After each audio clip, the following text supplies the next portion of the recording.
Allu Arjun all movies hits and flops budget and collections. Number 1 Gangotri. 4 కోట్ల బడ్జెట్తో వచ్చిన ఈ మూవీ 14 కోట్లు కలెక్ట్ చేసి సూపర్ హిట్ అయింది. నెంబర్ 2 ఆర్య. 12 కోట్ల బడ్జెట్తో వచ్చిన ఈ మూవీ 36 కోట్లు కలెక్ట్ చేసి బ్లాక్ బస్టర్ హిట్ అయింది. నెంబర్ 3 బన్నీ. 10 కోట్ల బడ్జెట్తో వచ్చిన ఈ మూవీ 35 కోట్లు కలెక్ట్ చేసి సూపర్ హిట్ అయింది. Number 4 happy.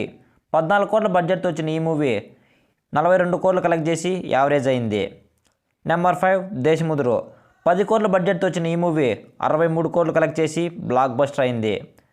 నెంబర్ 6 పరుగు. 15 కోట్ల బడ్జెట్తో వచ్చిన ఈ మూవీ 50 కోట్లు కలెక్ట్ చేసి హిట్ అయింది. నెంబర్ 7 ఆర్య 2. 22 కోట్ల బడ్జెట్తో వచ్చిన ఈ మూవీ 68 కోట్లు కలెక్ట్ చేసి యావరేజ్ అయింది. నెంబర్ 8 వరుడు. 25 కోట్ల బడ్జెట్తో వచ్చిన ఈ మూవీ 29 కోట్లు కలెక్ట్ చేసి ఫ్లాప్ అయింది. నెంబర్ 9 వేదం. 20 కోట్ల బడ్జెట్తో వచ్చిన ఈ మూవీ 72 కోట్లు కలెక్ట్ చేసి హిట్ అయింది. నెంబర్ 10 బద్రీనాథ్. 53 కోట్ల బడ్జెట్తో వచ్చిన ఈ మూవీ 40 కోట్లు కలెక్ట్ చేసి ఫ్లాప్ అయింది. Number 11 July. 34 కోట్ల బడ్జెట్తో వచ్చిన ఈ మూవీ 104 కోట్లు కలెక్ట్ చేసి బ్లాక్ బస్టర్ అయింది. నెంబర్ 12 ఇద్దరు అమ్మాయిలతో. 40 కోట్ల బడ్జెట్తో వచ్చిన ఈ మూవీ 56 కోట్లు కలెక్ట్ చేసి యావరేజ్ అయింది. నెంబర్ 13 రేసు గుర్రం. 50 కోట్ల బడ్జెట్తో వచ్చిన ఈ మూవీ 130 కోట్లు కలెక్ట్ చేసి బ్లాక్ బస్టర్ అయింది. Number 14 son of Satyamurthy. 50 కోట్ల బడ్జెట్తో వచ్చిన ఈ మూవీ 95 కోట్లు కలెక్ట్ చేసి సూపర్ హిట్ అయింది. నెంబర్ 15 రుద్రమాదేవి. 80 కోట్ల బడ్జెట్తో వచ్చిన ఈ మూవీ 96 కోట్లు కలెక్ట్ చేసి హిట్ అయింది. నెంబర్ 16 సరైనోడు.